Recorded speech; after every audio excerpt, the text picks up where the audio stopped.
ओम गण गणपते नमः। बोले गणेश जी महाराज की जय, बुध देव की जय। प्रिय भक्तजनों, बुध को बुद्धि का कारण माना गया है, जो कि एक महत्वपूर्ण ग्रह भी है। अगर किसी की कुंडली में बुध खराब हो तो उसके जीवन में कभी भी तरक्की नहीं होती है, साथ ही उसे कभी भी कामयाबी नहीं मिलती है। बुध को व्यापार और बहन बेटी का कारक भी माना जाता है। इस दिन भगवान गणेश का दिन होता है, जो कि बुद्धि के देवता माने जाते हैं, जो अपने भक्तों के सभी विघ्न बाधाओं को हरण कर लेते हैं। इसीलिए उन्हें विघ्नहर्ता भी कहा जाता है। अगर कोई इनका सच्चे मन से पूजन करे तो उनको जीवन में धन और सुख समृद्धि की कभी कमी नहीं रहती। और भगवान गणेश, जिन्हें विघ्नहर्ता भी कहते हैं, उनकी पूजा अर्चना करने से जीवन के सभी दुख दूर हो जाते हैं। और इस दिन व्रत रखने का भी विधान है। अगर कोई इस दिन सच्चे मन से गणेश जी की आराधना करता है तो उसके जीवन के सभी कष्ट दूर हो जाते हैं। तो आज हम इस वीडियो में बुधवार की व्रत कथा सुनेंगे। इस कथा को सुनने अथवा पाठ करने मात्र से आपके जीवन में धन, बल, बुद्धि, विद्या की वृद्धि होती है तथा आने वाले सभी संकटों का नाश होता है। तो आइए सुनते हैं। उससे पहले आप सभी प्रेम से बोलिए श्री गणेश जी महाराज की जय, बुध देव की जय। प्राचीन काल की बात है। किसी ग्राम में एक साहूकार अपनी पत्नी के साथ रहता था।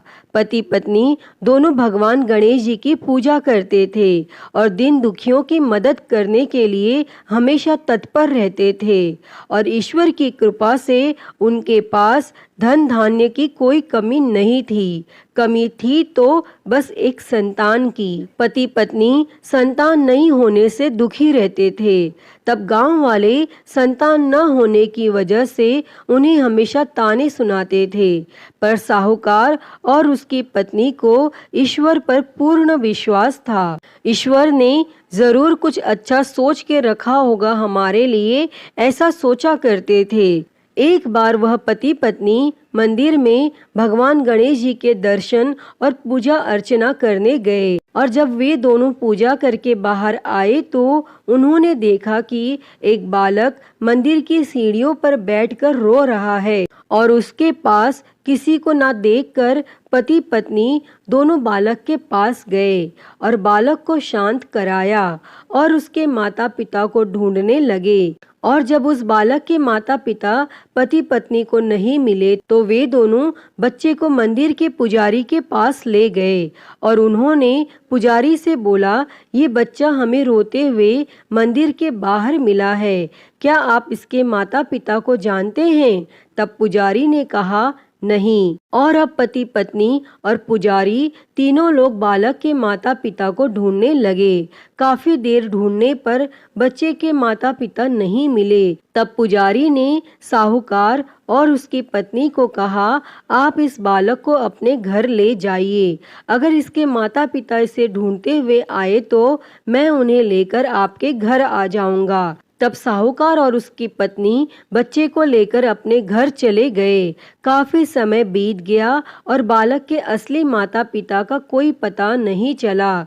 तो उन्होंने गांव के सरपंच से अनुमति लेकर बच्चे को गोद ले लिया और उस नन्हे से बालक का नाम गणेश रख दिया।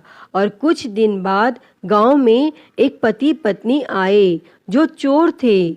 गांव में जाकर उन्हें पता चला कि गांव में सबसे ज्यादा धनी व्यक्ति साहूकार है, जिसकी कोई संतान नहीं है और उन्होंने एक बच्चे को गोद लिया है जिसके माता पिता का कोई पता नहीं है। और वे दोनों चोर पति पत्नी अब विचार करने लगे कि साहूकार को कैसे लूटा जाए। तभी उन्होंने योजना बनाई कि वे दोनों बच्चे के असली माता पिता बनकर जाएंगे और योजना बनाकर पति पत्नी दोनों मंदिर में जाकर बैठकर रोने लगे।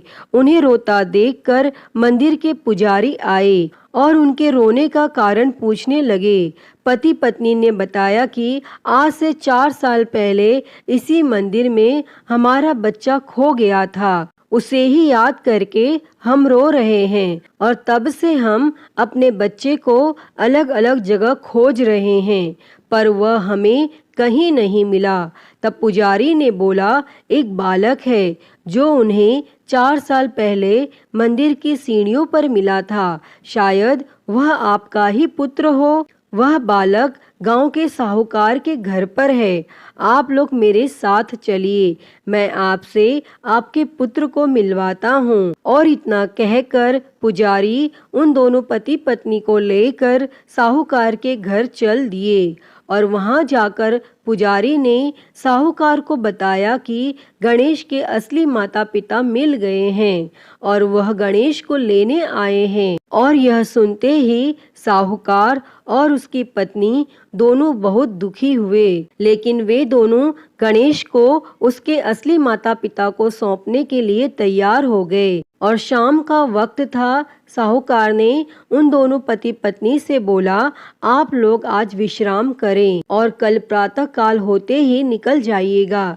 और यह सुनते ही पति पत्नी दोनों खुश हो गए, क्योंकि उन्हें चोरी करने का मौका मिल गया था। और तब रात्रि को जब साहूकार और उसकी पत्नी सोने चले गए, तभी दोनों चोर पति पत्नी उठे और चोरी करने के लिए तिजोरी को तोड़ने लगे। और आवाज सुनकर घर का नौकर जग गया और उसने जाकर देखा तो वही पति पत्नी थे जो खुद को गणेश का माता पिता बता रहे थे।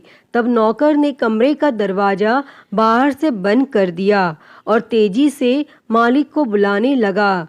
और आवाज सुनकर साहूकार और उसकी पत्नी दौड़ते हुए आए और चिल्लाने का कारण पूछने लगे। तब नौकर ने बताया कि ये दोनों पति पत्नी तिजोरी से चोरी कर रहे थे और यह सब देखकर वे समझ गए कि ये दोनों गणेश के माता पिता नहीं बल्कि चोर हैं। साहूकार ने गणेश को देने से मना कर दिया और बोले कि चले जाओ यहाँ से। पर उन दोनों धोखेबाज पति पत्नी ने निर्णय किया कि वो अब गणेश को अपने साथ ले जाकर ही रहेंगे। तब पति पत्नी दोनों गांव के सरपंच के पास गए और बोले, साहूकार उनके पुत्र को वापस नहीं दे रहा है। तब सरपंच ने साहूकार और उसकी पत्नी को गणेश को साथ लेकर सरपंच के सामने प्रस्तुत होने की सूचना भेजी और साहूकार अपनी पत्नी और गणेश को लेकर आ गए।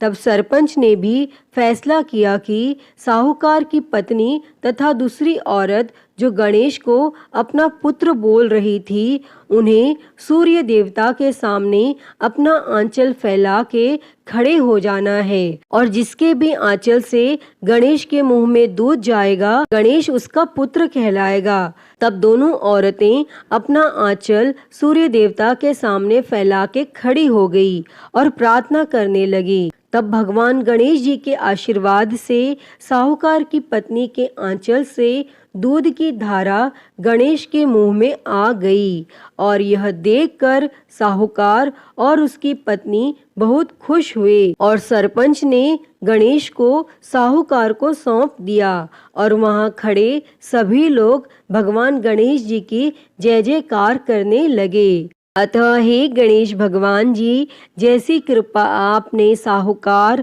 और उसकी पत्नी पर की, वैसी ही कृपा इस कथा को कहते, सुनते और हुंकारा भरते सब पर करना।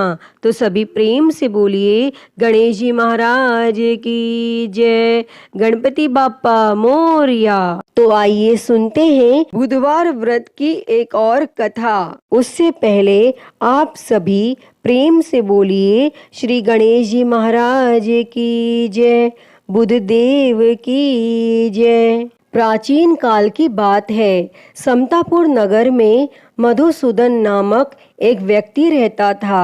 वह बहुत धनवान था।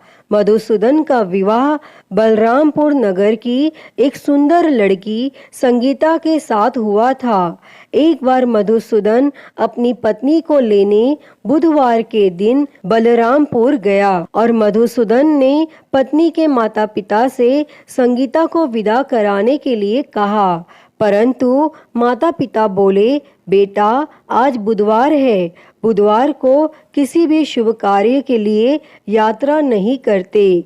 लेकिन मधुसूदन नहीं माना और उसने ऐसे शुभ अशुभ की बातों को न मानने की बात कही। तब संगीता के माता पिता ने मजबूरी में अपनी बेटी की विदाई की और दोनों ने बैलगाड़ी से यात्रा प्रारंभ की और 2 कोस की यात्रा के बाद उसकी गाड़ी का एक पहिया टूट गया और वहां से दोनों ने पैदल की यात्रा शुरू की। तब रास्ते में संगीता को प्यास लगी और मधुसूदन उसे एक पेड़ के नीचे बैठाकर जल लेने चला गया और थोड़ी देर बाद जब मधुसूदन कहीं से जल लेकर वापस आया तो वह बुरी तरह हैरान हो उठा, क्योंकि उसकी पत्नी के पास उसकी ही शक्ल सूरत का एक दूसरा व्यक्ति बैठा था और संगीता भी मधुसूदन को देखकर हैरान रह गई और वह दोनों में कोई अंतर नहीं कर पाई। तब मधुसूदन ने उस व्यक्ति से पूछा, तुम कौन हो और मेरी पत्नी के पास क्यों बैठे हो? और मधुसूदन की बात सुनकर उस व्यक्ति ने कहा, अरे भाई, यह मेरी पत्नी संगीता है। मैं अपनी पत्नी को ससुराल से विदा करा कर लाया हूँ, लेकिन तुम कौन हो जो मुझसे ऐसा प्रश्न कर रहे हो? और यह सुन मधुसूदन ने कहा, तुम जरूर कोई चोर या ठग हो। यह मेरी पत्नी संगीता है, मैं इसे पेड़ के नीचे बैठाकर जल लेने गया था। तब इस पर उस व्यक्ति ने कहा, अरे भाई, झूठ तो तुम बोल रहे हो। संगीता को प्यास लगने पर जल लेने तो मैं गया था। मैंने तो जल लाकर अपनी पत्नी को पिला भी दिया है। अब तुम चुपचाप यहाँ से चलते बनो, नहीं तो किसी सिपाही को बुलाकर तुम्हें पकड़वा दूंगा। और इस तरह दोनों एक दूसरे से लड़ने लगे और उन्हें लड़ते देख बहुत से लोग वहां एकत्र हो गए और नगर के कुछ सिपाही भी वहां आ गए और सिपाही उन दोनों को पकड़कर राजा के पास ले गए। और सारी कहानी सुनकर राजा भी कोई निर्णय नहीं कर पाया और संगीता भी उन दोनों में से अपने वास्तविक पति को नहीं पहचान पा रही थी और राजा ने दोनों को कारागार में डाल देने के लिए कहा।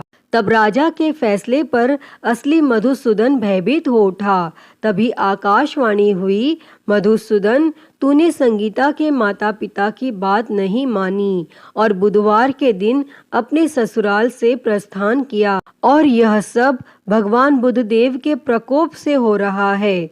तब मधुसूदन ने भगवान बुद्धदेव से प्रार्थना की कि हे भगवान बुद्धदेव, मुझे क्षमा कर दीजिए, मुझसे बहुत बड़ी गलती हुई और भविष्य में अब कभी बुधवार के दिन मैं यात्रा नहीं करूंगा और सदैव बुधवार को आपका व्रत किया करूंगा। तब मधुसूदन की प्रार्थना करने से भगवान बुद्धदेव ने उसे क्षमा कर दिया और तभी दूसरा व्यक्ति राजा के सामने से गायब हो गया। तब राजा और दूसरे लोग इस चमत्कार को देखकर हैरान हो गए और भगवान बुद्धदेव की इस अनुकंपा से राजा ने मधुसूदन और उसकी पत्नी संगीता को सम्मान पूर्वक विदा किया और कुछ दूर चलने पर रास्ते में उन्हें बैलगाड़ी मिल गई और बैलगाड़ी का टूटा हुआ पहिया भी जुड़ा हुआ था और दोनों उसमें बैठकर समतापुर की ओर चल दिए।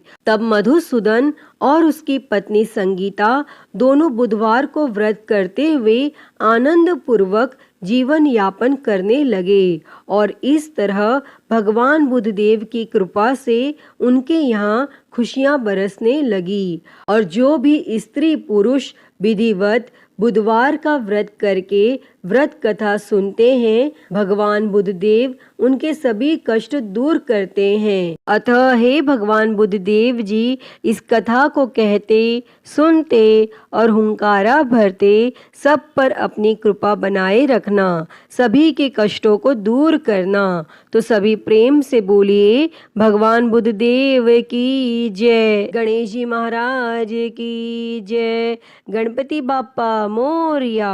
प्रिय भक्तजनों, तो मैं उम्मीद करती हूँ कि आपको आज की यह कथा पसंद आई होगी, और अगर वीडियो अच्छी लगी हो तो इसे लाइक करें, ज़्यादा से ज़्यादा शेयर करें और कमेंट में गणेश जी महाराज की जय लिखना ना भूलें। और हरिहर भक्ति चैनल को सब्सक्राइब कर नोटिफिकेशन बेल को ज़रूर ऑन कर लें।